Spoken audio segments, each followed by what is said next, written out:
నేను కాదా? అవును మిత్రమా, నాకేదో అయింది. నన్నేదో మాయ ఆవరించినట్లుగా ఉంది. ఈ పాస్టర్లు ఇంత శక్తిమంతులా? నన్నే ప్రభావితం చేశారా? మరేమనుకున్నావు మా పాస్టర్లంటే?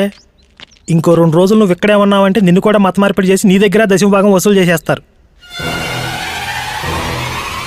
ఎంతమందిని హింస పెడుతున్న వీరిని ఊరికనే వదిలిపెట్టకూడదు మిత్రమా. వీళ్ళని మళ్ళీ ఎందుకంత ఆవేశపడుతున్నావు? కోపం తగ్గించుకో. ఇలాంటి వాళ్ళ బెండు తీయడానికి ఒకరున్నారు. తప్పు చేసిన వాడెవడు ఆయన దృష్టి నుంచి తప్పించుకోలేడు. ఒక్కొక్కడి తాట తీస్తాడు. ఎవరిని ఎక్కడికి పంపాలో ఆయనకి బాగా తెలుసు. ఆయన తీర్పులో దోషం ఉండదు, పక్షపాతం ఉండదు. ఆయనకి మతాలతో నిమిత్తం లేదు. ఎవరతను మిత్రమా? సమవర్తి.